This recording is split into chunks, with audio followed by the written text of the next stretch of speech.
Hi guys, welcome to today's episode of Sodas and Popcorn Reviews. This show basically is where we get to watch movies, TV shows, documentaries, and everything in between, and we give our opinions, the good, the bad, the ugly, and we just let you guys know if you should see those movies or you shouldn't, right? I'm your host, Muyiwa, and you can check out some of the reviews we've done in the past. I'm talking about Black Panther, Avengers Infinity War. I remember back then when those movies came out.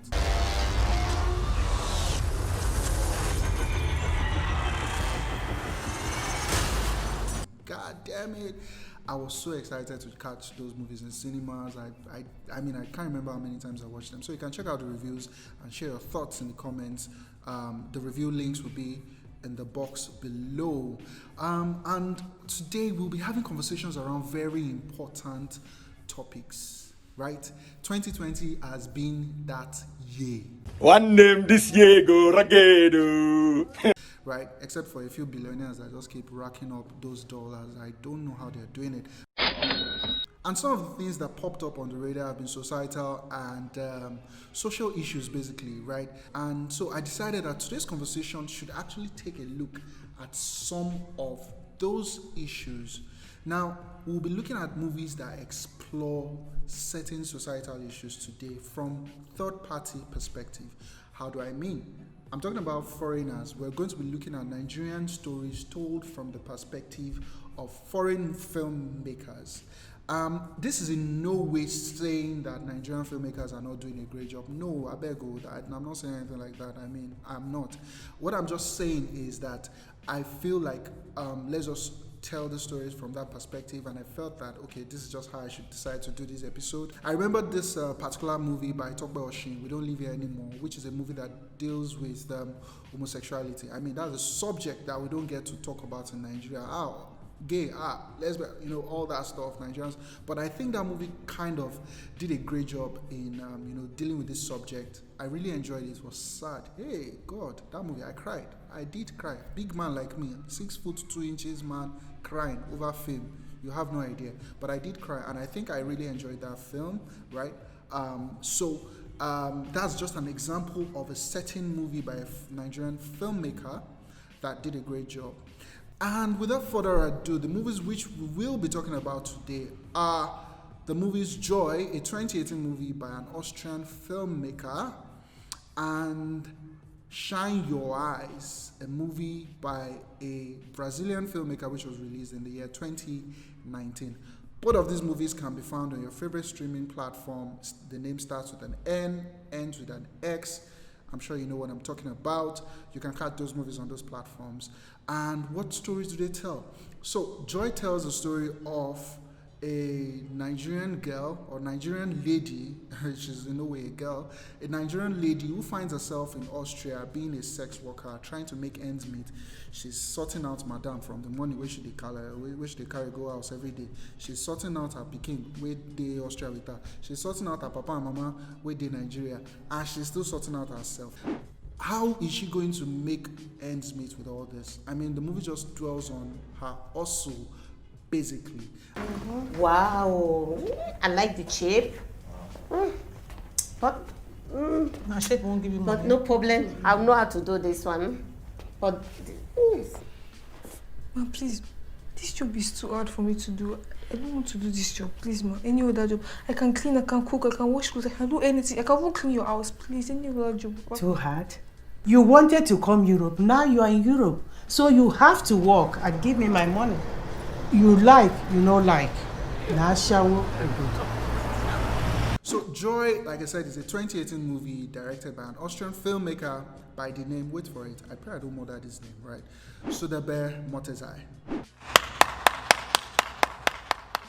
Right, so the movie is written and directed by Sura, and it stars Joy Anwulika Afonsos, it stars Precious, Miriam Sanusi, and Angela Ekeleme. Once again, I hope I didn't murder that name, right? So these are the stars of the movie. Angela plays the role of Madame, Precious plays the role of Precious, and Joy plays the role of Joy, right? So it's shot like a documentary. It's sort of like what I would call a docu-film, right? And there is no glamour, no background music, nothing out of the ordinary about this movie. It's just a very simple tale about a very simple lady who tries to get by. And while that sounds quite boring, I kid you not, it's actually a very captivating watch. A tough one for that matter, because it's sad. It's a very sad tale, right? I'll tell you up front, this movie doesn't really have happy moments.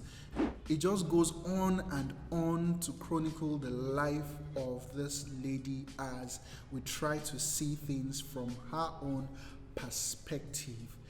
It's a very simple yet effective way that this movie was shot. There's this particular scene in the movie where Joy and her protege, Precious, were in a phone booth calling their family back home in Nigeria, and you could hear the dialogue, the conversation between both of them at the same time, simultaneously. That was rather brilliant, right? Listening to two different conversations at the same time, the way it was shot, you could listen and hear what they were talking about, their frustrations. The first person's mother was telling her, why is she not sending more money? That isn't it her mates that are doing more than what she's doing? I mean, imagine someone's mother saying that to her, right? And she knows what she's doing in Austria.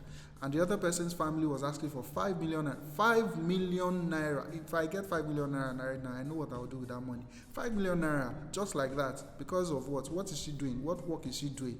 And guess what? Both families were not sympathetic about it. So you could see the connection between the two of them. You could see that, okay, something joins these two ladies, and you could tell their frustration, even though their situations were kind of different, right?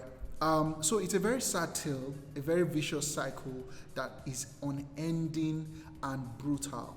When one person retires, the other person steps into the shoes and takes over from that role and grooms the next generation, and it goes on like that. And there was this particular scene where Joy was trying to see if she could find a way out of this situation by blowing whistle on Madame's operation, so to say. But there was nothing, there was no form of incentive, there was nothing that was in it for her. The Austrian authorities were not going to confirm if they were going to give her passports, no permanent residency, no money, nothing. So if she does spill the beans on Madame, it's most likely that she'll get nothing out of it. Well, maybe not most likely, but there's a very good chance that she's going to get nothing out of it. So why would anybody want to, break this bad chain, break this wheel, if it's going to crush my back? There was no reason for her to do that. So the cycle just goes on and on. Another thing I really enjoyed very much in this movie was the depth of research. This movie was shot by an Austrian, but if you were watching it, you would think it was shot by somebody who is Nigerian, grounded in Nigeria, born in Nigeria, raised in Nigeria, and that was how much research actually went into it. They came to Nigeria, shot some scenes. There are these voodoo, juju scenes that were shot in Nigeria or in Africa. To say there was this party scene where somebody was actually selling money, trying to change money and all that. The way the scenes were crafted, you could see that, okay, there was a lot of research that went into those scenes. I felt like the movie dragged a bit. I mean, it was a hard watch. At some point, I was like, oh boy, this movie no go end, because it was just a sad, endless journey, right? So I felt like, okay, this movie kind of dragged on a bit too long, but I get it. They're trying to pass on a message, and I think they did that well enough. In terms of the acting, I think Precious stole the scene. She built over the movie. Her character kind of developed over the movie, and I kind of enjoyed that. When she started, she was this naive, depressed girl who was frustrated at the situation in which she had found herself. And she was so pained. You could tell the way she was acting and everything. She was so pained. And there was a turnaround in her arc, in her story, that changed things a bit. She has scars, but she kind of decided to move beyond them and just grow. And the character we got to see after that arc was revealed was very different, very, very different. And we saw that, okay, she was quite contrasting from the previous personality which she was portraying. So I think that she did a good job. Of course, Joy herself also did an amazing job as the star of the movie. Right from the beginning of the movie all the way to the end, you could see her eyes. She was searching. She was looking for something that was lost. And you could tell that she was just trying to get by. She was just trying to live and stay alive. And playing such a role, I can imagine what kind of toll it must have played on the lady who played this role. So I give kudos to her also, and I think she also got some recognitions from festivals for her portrayal in this role. I felt this movie was very important because this is a subject that people don't really get to talk about, right? I mean, sex workers, their stories, their journey, things like that. We don't really get to see many movies depict these experiences or document these experiences. So I felt like this movie was actually quite important for people to see. The Nigerian dream sometimes, which many people is like, okay, when you ask them, what is the Nigerian dream? Now to Jackpot, we get, right? It's not always like it seems. The grass is not always greener on the other side. So sometimes the journey just isn't worth it. One last thing that I really didn't like about the movie was it didn't have so much of a closure. I mean, it was a sad tale already. It would have been great if we had some form of closure for the characters in this movie, but there was none like that. The movie was just deliberately going to be like, you know what, this is a sad tale from start to finish. Nothing else in this movie is going to make you laugh or anything. And then there was this scene in one of the restaurants in Austria where they were celebrating St. Patrick's Day. I don't really understand the relevance of that scene. Maybe there's a relevance for Austrians watching the movie or for people who would understand it. If you do understand that scene and you check out this review, please let me know in the comment section below. But I didn't really get the relevance of that scene. Aside from that, this movie earns a strong popcorn and soda from me because I enjoyed it. I've got the message. It was well made and it was very good. And the second movie is Shine Your Eyes, like I said, and it stars our very own OOG, who has run away from Nollywood, calls himself Hollywood actor. Nobody should say I said that anyways. Does on the story of OOG, who basically goes to a faraway land, Brazil, to look for his long lost brother. Now, picture this: the 5th largest country in the world, the largest city in that country, with 13 million people. You are now looking for one man, you don't know road in that city. Imagine how that story will be told. That's basically what Shine Your Eyes tries to do. Kedu ihe ị chere maka ọnụ n'ebe a? Nke a bụ ihe uche gị.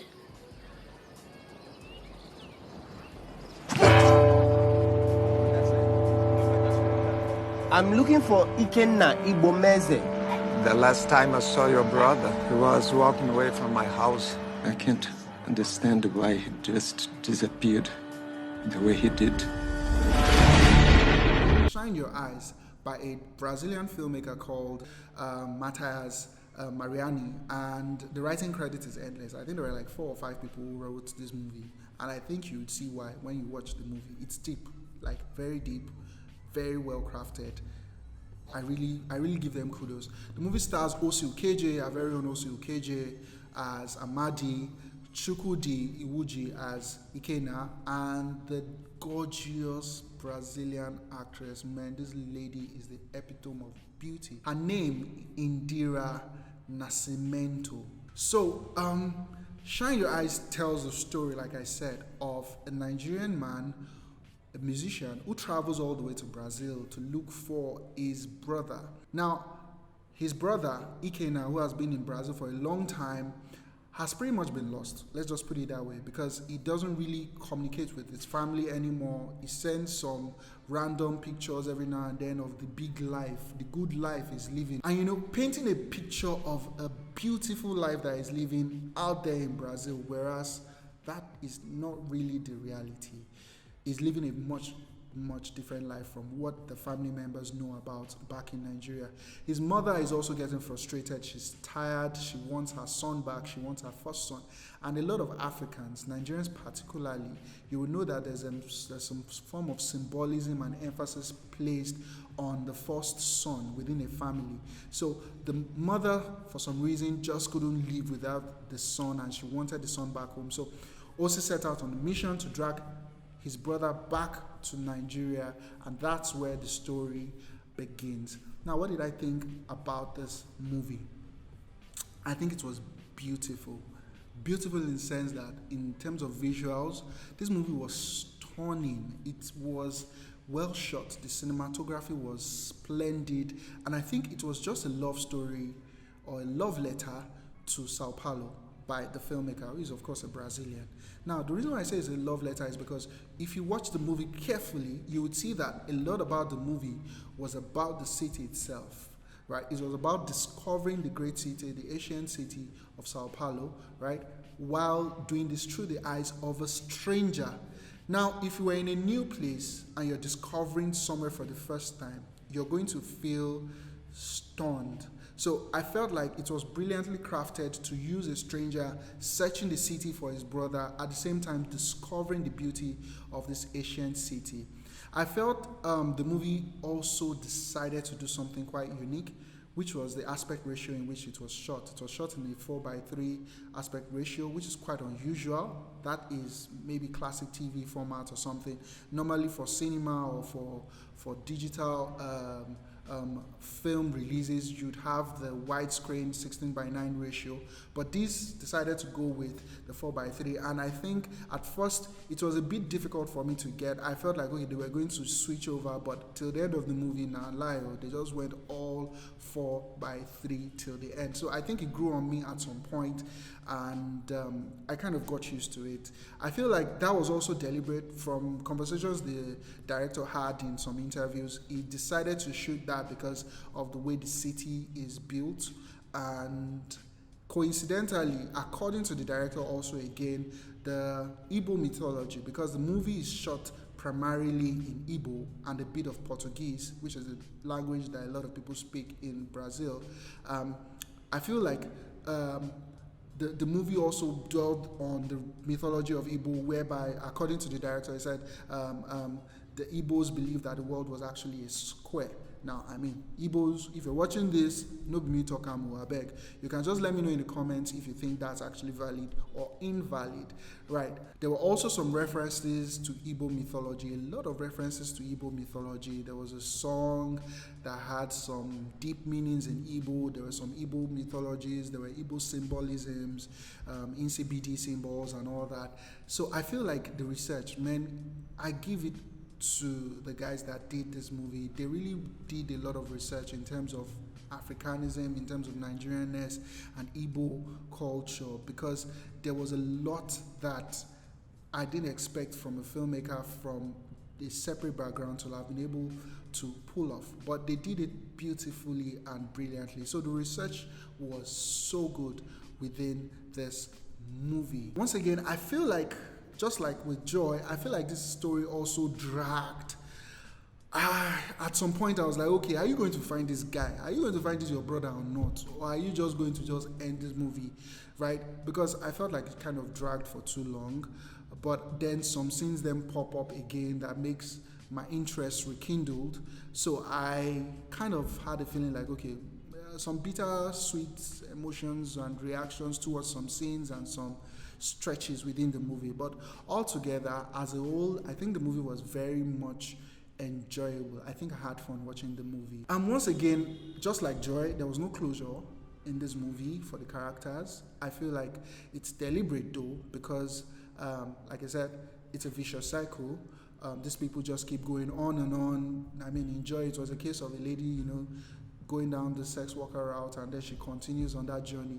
In this case, it's a guy going, to the beautiful lands far away, trying to, discover himself, trying to start business or whatever it is, and he gets lost and keeps sending some form of affirmation back home that I'm doing well, but that's not really the case. So I feel like both stories kind of told a similar tale. There was also the similarity in characters between Amadi and Joy's characters, because they were both searching, and their archetypes were obviously people who were scouting, who were not discovered. They were looking for something. There was something lacking in their lives, and their expressions, their facial expressions, everything about them, you could tell that these people were really, really searching for something. And I think that was also a great job in terms of crafting the story in that way. In terms of acting, the chemistry between OC and Indira was really brilliant. I loved it. Even though these two were speaking completely different languages, you could still see the connection and the spark that they had. There was this scene where they were having a fight. I really give kudos to both actors. They acted it brilliantly. Imagine fighting with someone, your partner, who doesn't understand the language you're speaking. You're both shouting at yourselves. OC is shouting because he's angry and upset about something, and Indira is upset because she doesn't understand what he's saying. And both of them are shouting for different reasons and all that. And you can see the expression on their faces, like they're lost and everything. And I think that was embodied very brilliantly. Some Igbos that I spoke to said OC's pronunciations were off. I don't know how true that is. If you're Igbo and you've seen the movie, let me know in the comment section if you think that OC's pronunciations were off. And who do I think was the best actor in this movie? I'm sure you never guessed. I think the best actor to me was actually the city of Sao Paulo. Yes, it was an actor in this movie. And you know why I say so? Because this city was the backstory. The story was built on the back of this city. It was the story of Sao Paulo from the perspective of the filmmaker. The Nigerian factor in it was just to carry the story along, and I think that was done brilliantly well. So, I mean, don't mind me calling the city the best actor in the movie. So, that brings us to the end of my review for Shine Your Eyes. And what do I rate this movie? I give it a popcorn and a soda also. Brilliantly done. I enjoyed it. Visually stunning, great story. I really enjoyed this movie. I recommend it for you guys. Anybody who's looking for some good drama with great acting and great visuals, please go ahead and check this movie and let me know in the comment section. Till next time, I'm your host Muyiwa. Please make sure you subscribe to the channel. Turn on the bell notification icon so that you don't get to miss a thing, and just make sure you share your thoughts if you've seen the movie in the comment section below. And thank you very much for watching this video. I hope you loved it. See you next time.